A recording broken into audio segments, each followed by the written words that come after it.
పరిశుద్ధ గ్రంథం ఛానల్ వీక్షిస్తున్న ప్రతి ఒక్కరిని దేవుని పేరిట వందనాలు తెలియజేసుకుంటున్నాం. ప్రేమ, సంతోషము, సమాధానం సదా మీకు తోడేండి నడిపించును గాక. నిన్నటి దినాన పరమగీతము 7వ అధ్యాయం చదువుకున్నాం. ఈరోజు పరమగీతము 8వ అధ్యాయం చదువుకున్నాం. నా తల్లి యొద్ద స్తన్యపానము చేసిన ఒక సహోదరుని వలె నీవు నా ఎడల ఉండిన ఎడల ఎంత మేలు.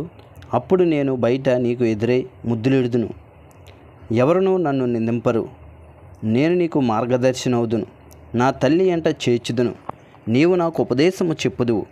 సంబర సమ్మిళిత ద్రాక్షరసము, నా దాడిమ ఫల రసమును నేను నీకిత్తును. అతని ఎడమ చేయి నా తల క్రిందనున్నది, అతని కుడి చేయి నన్ను కౌగిలించుచున్నది. యెరూషలేము కుమార్తెలారా, లేచుటకు ప్రేమకు ఇచ్చపుట్టు వరకు లేపకయు కలతపరచకయు నుందుమని నేను మీ చేత ప్రమాణము చేయించుకొందును. తన ప్రియుని మీద ఆనుకొని అరణ్య మార్గమున వచ్చినది ఎవత్తే. జల్దారు వృక్షం క్రింద నేను నిన్ను లేపితిని. అచట నీ తల్లికి నీ వలన ప్రసవవేదన కలిగెను. నిన్ను కనిన తల్లి ఇచ్చటనే ప్రసవవేదన పడెను. ప్రేమ మరణమంత బలమైనది, ఈర్ష్య పాతాళమంత కఠోరమైనది. దాని జ్వాలలు అగ్నిజ్వాల సమములు, అది యెహోవా పుట్టించు జ్వాల. నా హృదయము మీద నన్ను నామక్షరముగా ఉంచుము, నీ భుజమునకు నా నామక్షరముగా నన్నుంచుము. ఆగద సముద్ర జలము ప్రేమను ఆర్పజాలదు, నది ప్రవాహములు దాన్ని ముంచివేయజాలవు. ప్రేమకై ఒకడు తన స్వాస్థ్యమంతా ఇచ్చినను తిరస్కారముతో అతడు త్రోసివేయబడును. మాకొక చిన్న చెల్లెలు కలదు, దానికి ఇంకనూ వయసు రాలేదు. వివాహకాలము వచ్చినప్పుడు మేము దాని విషయమై ఏమి చేయుదుము, అది ప్రకారం వంటి దాయను.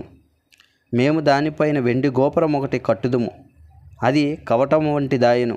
దేవదారు మ్రానుతో దానికి అడ్డులను కట్టుదుము. నేను ప్రాకారము వంటి దానినైతిని, నా కుచుములు దుర్గములాయను. అందువలన అతని దృష్టికి నేను క్షేమము నొందిన దానినైతిని.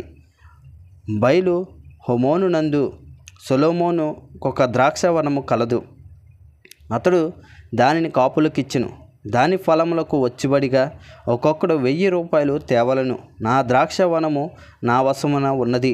సొలొమోను, ఈ 1000 రూపాయలు నీకే చెల్లును.